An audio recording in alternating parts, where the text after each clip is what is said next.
না, কেউ নেই। এই সুযোগে যাই, কাজটা সেরে ফেলি। তোরা কেমন আছিস রে?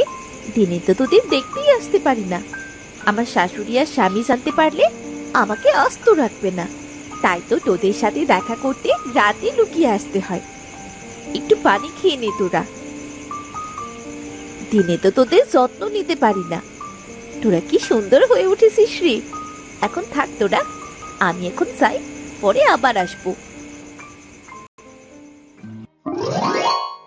আর একটু পরে দুধের পিঠা বানানো হয়ে যাবে। সবাই আজ গরম গরম পিঠা খাবে। মা নিশ্চয়ই পিঠা পেলে খুব খুশি হবে। বৌমা, বৌমা। আসছি মা। সীমা, বলুন। বেলা তো কত হয়ে গেল, রান্না বান্নার ব্যবস্থা কি? বলি, আজ কি তুমি নাস্তা করাবে না নাকি? হ্যাঁ মা, আমি তো পিঠা বানিয়েছি, আর একটু পরেই হয়ে যাবে। পিঠা? সকালে আবার কেউ পিঠা খায় নাকি? এসব বাদ দিয়ে আমরা যা প্রতিদিন খাই তাই বানাও দেখি। ফরিদ কাজে যাবে, এসব পিঠা খেয়ে কি যেতে পারবে নাকি? আচ্ছা ঠিক আছে মা। আর আমার জন্য একটু গরম পানি দিয়ে যেও তো, পায়ে খুব ব্যথা করছে। এখন পা ডুবিয়ে বসে থাকবো। হাঁ করে দাঁড়িয়ে রইলে কেন? যাও জলদি। এই তো, এই তো মা, এক্ষুনি যাচ্ছি। সালমা, সালমা, কোথায় গেলে? আমায় ডেকেছিলেন? আমার গামছাটা কোথায় গেল?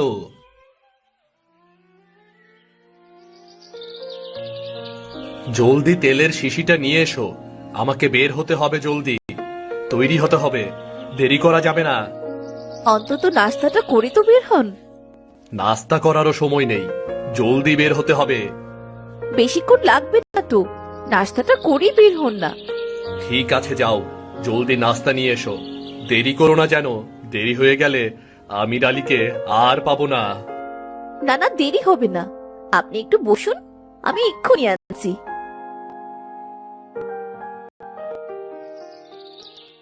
আমি আজকে দুধের পিঠা করেছি, একটু এনে দেব, খাবেন কি? না না না না, আমার এসব খাওয়ার সময় নেই। আর কি সব পিঠা বানাতে যে যাও, সংসারের এই অবস্থা, এর মধ্যে শুধু শুধু দুধ চিনি নষ্ট করা। একটু সামলে চলো, বুঝলে, একটু সামলে চলো। আরে টিপু, কেমন আছিস? কতদিন পর তোর সাথে দেখা। তা বাজার করতে এসেছিস নাকি? হ্যাঁ রে, ওই আর কি, কিছু বাজার করলাম। আর এখন তো শীতের সবজি বীজ বোনার সময় হয়ে এলো, তাই কিছু শাকসবজির বীজ কিনতে এসেছি আর কি। আরে তাই তো, সবজির বীজ বোনার সময় তো এখনই। তা কি কি সবজির বীজ কিনলি রে? এই যে লাল শাক, লাউ, টমেটো, এসবই। নিজেরাও খাবো, আবার বিক্রিও করব। বাহ বাহ, ভালো বুদ্ধি তো। এতে বিক্রি করে আয়ও হবে, আবার নিজেরাও খাওয়া যাবে। তা শীতের সবজি বিক্রিতে আয় কেমন হয়? বেশ ভালো আয় হয়।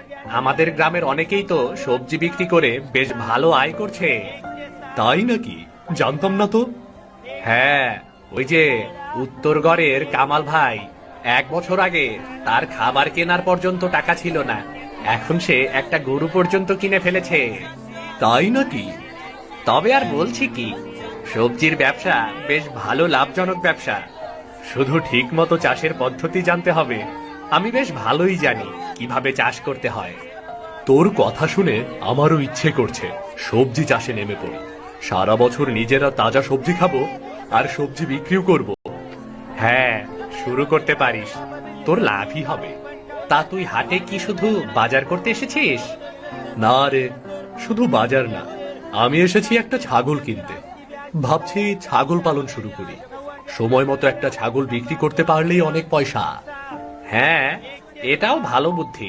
তবে দিনকাল এখন ভালো না। ছাগল ঠিক মতো পাহারার ব্যবস্থা করিস, তা না হলে চুরি হয়ে যাবে। হ্যাঁ রে, আমি ঠিক খেয়াল রাখবো। আমি আসি রে, আবার দেরি হয়ে যাবে তো। আচ্ছা ঠিক আছে, আবার দেখা হবে। বাহ, বুদ্ধি তো ভালোই।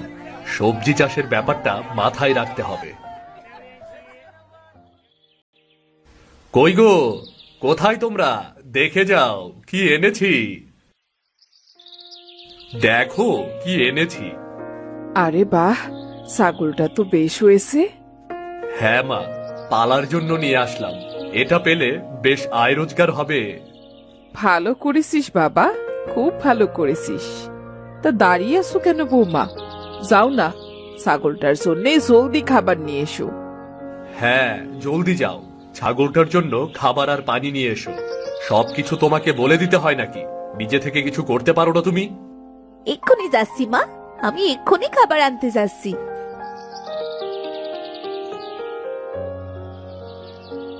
দেখেছো কি দারুণ ছাগল? বেশ ভালো দামে ছাগলটা পেয়ে গেছি গো। হ্যাঁ, খুব সুন্দর হয়েছে। তবে এখন দিনকাল ভালো না, ছাগলটা যে কখন চুরি হয়ে যায়, ভালো করে পাহারা দেওয়া প্রয়োজন। ওসব নিয়ে তোমার ভাবা লাগবে না, তুমি তোমার কাজ করো।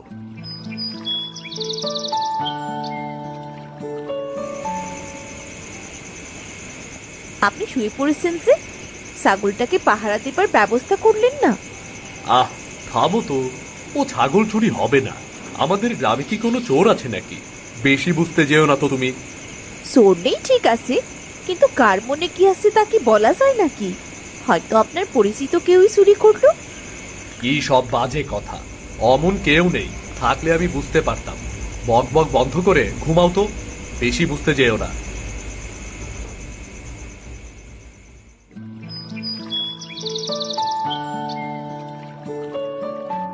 এ কি হলো? আবার কত বড় ক্ষতি হয়ে গেল! ছাগলটি চুরি হয়ে গেল।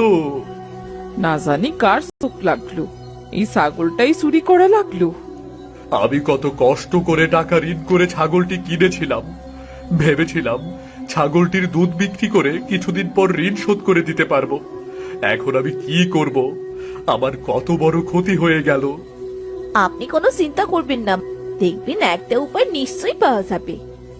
আর কি উপায় হবে? ঋণের টাকাগুলো গেল সব। কয়দিন পরেই ফেরত দিতে আসবে। না দিতে পারলে কত কথা শুনতে হবে কে জানে। আমি তো বলেছিলামই পাহারা দেবার ব্যবস্থা করতে। কার মনে কি আছে সে তো বলা যায় না, হয়তো আশপাশের কেউই।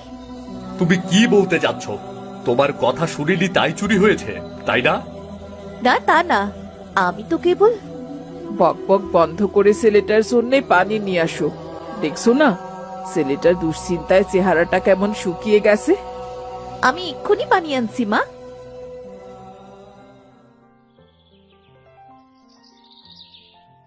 বৌমা, ও বৌমা, কোথায় গেলে গো?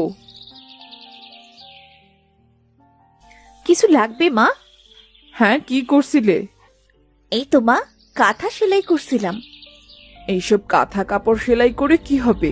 কাজের কাজ কিছু করেছো সকাল থেকে? বেলা কত হলো দেখেছো? উঠোন বাড়ি ঝাড়ু দেবে কখন শুনি? আমি এক্ষুনি ঝাড়ু দিচ্ছি মা। হ্যাঁ তাই দাও, এতদিন হলো সংসারে এসেছো, এখনো কাজ কিচ্ছুটি শেখোনি বৌমা। সবকিছু এখনো বলে দিতে হয়? আমি এক্ষুনি যাচ্ছি মা। ওই রানী মেয়েটার বাচ্চা হবে তো, তাই ওর জন্য। রানীর বাচ্চা হবে তার জন্য তুমি কাঁথা সেলাই করে দিচ্ছিলে? বাহ, ঘরের কাজের খবর নেই, পরের কাজ ধরে টানাটানি। মা, ওদের যে কেউ নেই কাঁথা সেলাই করে দেবে, তাই ভাবছিলাম কাঁথাটা আমি সেলাই করে দিই। বাহ বাবা বাহ, না চাইতেই কাঁথা সেলাই করে দিচ্ছ, আর চাইলে না জানি কি করতে। এতই যখন গুণবতী, তো নিজের ঘরের কাজগুলো সময় মতো শেষ করতে পারো না কেন? হ্যাঁ আমি আমি এক্ষুনি উঠোন ঝাড়ু দিচ্ছি মা। হ্যাঁ তাই দাও, ঘরদোর সব ভাগার হয়ে আছে, আর উনি পরোপকারী এসেছেন, অন্যের জন্য কাঁথা সেলাই করে বেড়াচ্ছেন। যত সব। ফরিদ, ফরিদ, বাড়ি আছো? জি, উনি তো বাড়িতে নেই। বাড়ি নেই তো কোথায় গিয়েছে? আজ এতগুলো দিন হলো টাকাগুলো নিল, ফেরত দেওয়ার কোনো নাম গন্ধই নেই।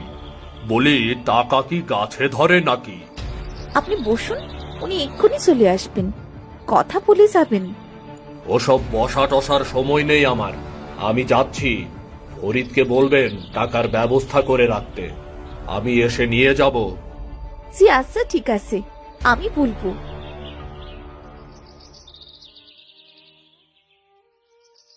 আমির আলী এসেছিল নাকি? টাকার জন্য বকাবকি করে গেছে, তাই না? আপনি কিভাবে বুঝলেন? আরে আমি অনেক আগে এসেছিলাম। আমির আলীকে দেখে আর বাড়িতে ঢুকিনি, লুকিয়েছিলাম। আমাকে দেখলেই টাকার জন্য চেপে ধরবে। আপনি ওনার কাছ থেকে টাকা নিয়েছিলেন? কেন নিয়েছিলেন? আরে এই আমির আলীর কাছ থেকে টাকা নিয়েই তো ছাগল কিনলাম। টাকা না দিতে পারলেও তো ছাগলটা দিয়ে দেওয়া যেত। এখন তো সেটাও যাবে না। এখন তার টাকাগুলো কি করে দেবেন? ছাগলটাও তো চুরি হয়ে গেল। তুমি তো আবার খুব বসে যেতে বলেছিলে আমার সাথে কথা বলার জন্য। বসলে আজ আমাকে ধরে কিমা বানিয়ে ফেলতো, বুঝলে? না মানে, আমি ভাবছিলাম কি বাড়ি বই এসেছেন তাই। থাক, হয়েছে। আমি আছি আমার চিন্তায়, কিভাবে এর খপ্পর থেকে বাঁচা যায় তাই ভাবছি। এখন কি করবেন? কিভাবে টাকা ফেরত দেবেন কিছু ভেবেছেন? দেখি, একটা উপায় তো বের হবেই। তুমি জলদি আমাকে কিছু খেতে দাও, খেয়েই বের হতে হবে। আবার কখন আমির আলী এসে হানা দেয় কে জানে। আপনি হাত মুখ ধুয়ে বসুন, আমি এক্ষুনি খাবার দিচ্ছি। হ্যাঁ হ্যাঁ, তাই যাও, দেরি করো না।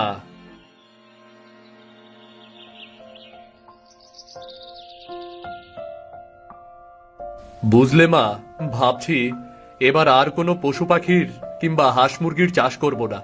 এবার অন্য কিছু নিয়ে মাঠে নামবো গো। তাই নাকি রে বাবা? তা কি ভেবেছিস? কি নিয়ে কাজ করবি? এবার সবজি ব্যবসা শুরু করব গো। হাঁস মুরগি গরু ছাগল তো সবাই নিয়ে যেতে পারবে, সবজি গাছ তো আর তুলে নিয়ে যেতে পারবে না, তাই না? কি বলো মা? হ্যাঁ, তা তো ঠিকই। তা কি সবজির ব্যবসা করবি কিছু ভেবেছিস? আমি বলি কি? তুমি থামো তো। তোমাকে কে কথা বলতে বলেছে? না বুঝে শুধু কথা বলবে। সবজির ব্যবসার তুমি কি বোঝো? কি রে সালমা, এত বেলা হয়ে গেল এখনো উঠোন ঝাড়ু দিচ্ছিস? তা আলিয়া আপা কোথায়? মা তো ঘরেই আছেন কাকি। যান, আপনি গিয়ে বসুন।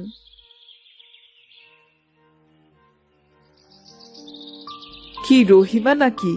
গলা শুনেই বুঝেছি তুই এসেছিস। হ্যাঁ আপা, আপনাদেরই দেখতে এলাম। সালমা, আমার একটু পানি খাওয়া তো। শুধু পানি নিয়ে এসো না, সাথে একটু পানও দিও এদিকে। তোমাকে তো আবার সব বলে দিতে হয়। আমি এক্ষুনি বানাচ্ছি কাকি। কি ব্যাপার আপা, আপনাদের উঠোনে এখনো ঝাড়ু দেওয়া হয়নি? ঘরও গোছানো হয়েছে নাকি তাও হয়নি? আর বলিস না, বউটা কাজকর্মে এত কুড়েমি ঢিলেমি করে, জন্মের অলস। আমার ফরিদের কপালটাই খারাপ। কিন্তু সালমাকে তো দেখি ঘরের সব কাজই করে। এইটুকুনি একটা ঘর, তার আবার কাজই বা কি? আমাদের সময় আমরা কত কাজ করতাম, আর এখনকার বউয়েরা এক গ্লাস পানি ঢেলেও খেতে চায় না। না আপা, আপনি যাই বলুন, সালমা কিন্তু বড্ড ভালো মেয়ে। আর ভালো, মিনমিনে চুপচাপ থাকে। আমার ফরিদের কপালটাই খারাপ। কত ভালো মেয়ে ছিল, আর কপালে ছুটলো কিনা এটা। না আছে রূপ, আর না আছে কোনো গুণ। আপা, আপনাদের বাড়ি আসার সময় আজ একটা মজার জিনিস দেখে এলাম। তাই নাকি? তা কি দেখে এলি? আপনাদের বাড়ির পেছনে খুব সুন্দর একটা সবজি ক্ষেত দেখলাম। কি সুন্দর তাজা তাজা সবজি ফলেছে। সেরেছে, কাকিমা আবার টের পেয়ে গেল নাকি? টের পেয়ে বলে দিলেই তো সব ঝামেলা হয়ে যাবে। তাই নাকি? কই, আমি তো কখনো দেখিনি। আপনি তো আপা ঘর থেকেই বের হন না, দেখবেন কি করে? তা ঠিক, অন্যদের মতো পাড়া বেরিয়ে গল্প করার অভ্যেস আমার নেই। ঘরে থাকতেই পছন্দ করি। তা সবজি ক্ষেতটা কার জানতে পারলি? না, ওইদিকে সবাইকে জিজ্ঞেস করেছিলাম, কেউ বলতে পারলো না। তাই ভাবলাম আপনাদেরই জিজ্ঞেস করি। ভেবেছিলাম আপনাদেরই ক্ষেত। আমাদের ক্ষেত? না রে, সেই কপাল কি আমাদের আছে? আমাদের ঘরে এত কাজের মানুষ কোথায়? বউটা তো দুটো হাড়ি ঠেলেই কাত। ছেলেটা দিনরাত কষ্ট করে, এর মধ্যে আবার সবজি ক্ষেত করবে কে? তাহলে কার ক্ষেত হবে কে জানে। তবে সুন্দর সবজি ফলেছে। শাকসবজি লাউ দেখলেই চোখ জুড়িয়ে যায়। দেখে বোঝা যায় গাছগুলোর অনেক যত্ন নেওয়া হয়। আমাদের ঘরে তো তেমন কেউ নেই সে সুন্দর করে সবজি ক্ষেত করবে। কারো বৌসিয়ে মনে হয় করেছে। মানুষের বৌসিয়েরা কত গুণী হয়, আর আমার ছেলের কপালে জুটলো কিনা এই অকেছো বউ। একেই বলে কপাল খারাপ।